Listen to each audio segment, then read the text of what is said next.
This is a story of how I actually got into minimalism. Like 3 million other people, it does involve Matt D'Avella. These are some things that I haven't really talked about on this channel before, I don't think. Also, later on in the video, I have a pretty big announcement, so make sure you stick around to the end. Also, if you're not subscribed already, why not? It's free. I only post once a week, so I won't clutter up your inbox if you're a minimalist and you're worried about that. So as a kid and a teen, I never really had much stuff. I worked very hard for anything that I did have. And therefore, I had kind of a pack rat mentality. And this kind of led me into hoarding stuff that I did have, spending money on things to try to make myself feel better or to show off, really caring an insane amount about what other people thought about me. And when I actually started my YouTube channel, it had nothing to do with minimalism. It had everything to do with finances. I was into the FIRE movement. I was sharing a bunch of stuff that I was excited about. And my house was an absolute disaster. And then I came across a man best known for having big biceps and also doing some minimalism documentary thing. And that's why I first heard of this term called minimalism. And honestly, I just really thought it would be a good video if I tried living like Matt D'Avella for a week because I was watching a bunch of his stuff. I thought it was funny. Obviously, I was really inspired by his filmmaking style. And so I tried living like a minimalist, living like Matt D'Avella for 7 days. I went through and I watched a ton of his videos and I found the habits that really kind of represented minimalism, at least to me. And I decluttered my house. I kept my countertops clean. I even worked out and ate like him. I scheduled my day like him. And this is the first time I'd ever tried anything like this. And it completely changed my life. And that life change came because I bought a Chemex. And everybody knows that once you have one of those, you are officially a minimalist.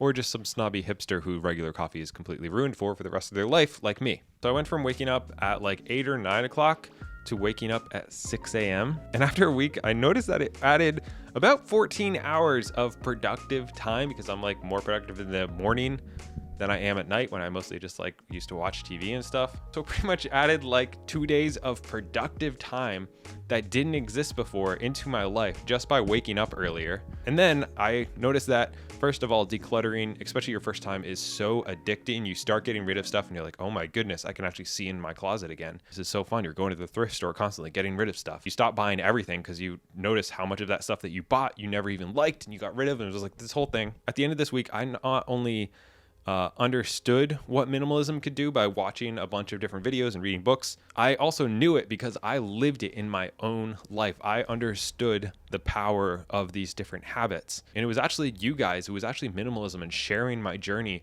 with you that really encouraged me to stay on this path, because after about 2 weeks, I stopped doing a lot of the habits. I started sleeping in later. I bought more stuff. My countertops became cluttered again.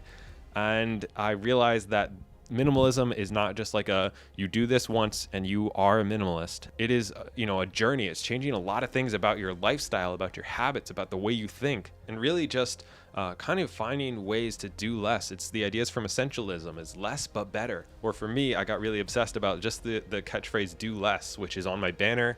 I write it on my arm. And for me, it's just this reminder that the more I do, the more I own, pretty much directly correlates to being less happy. Everything I own owns a little bit of space in my mind. So as I clear out random junk in my house, my mind becomes more clear. As I say no to opportunities and appointments and dinner schedules and all this random junk, I get more time in my life to spend with my daughter, to work on side hustles, to do things that are fulfilling, to take care of my body and my mind. And it all just comes from this idea of doing less. And this has been kind of a weird journey for me as a minimalist.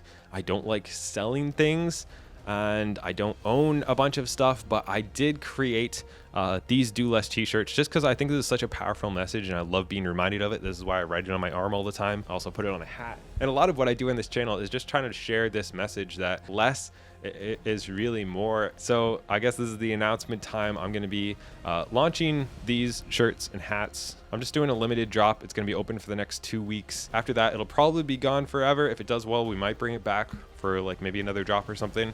So if you guys want to check them out and they're still available, there's a link down below. Again, only for the next 2 weeks. So if you want it, it's fine. If you don't want it, you don't need any more shirts, then don't buy it. It's just for the people who want to be reminded to do less, or maybe you want a hat or whatever. And hopefully it'll be encouraging for somebody. So yeah, I'll see you next week. Hopefully, if you're not subscribed already, it's completely free and you can always unsubscribe later. Don't forget about that. And I'm running out of cord, so I'll see you next week. Oh. You're welcome.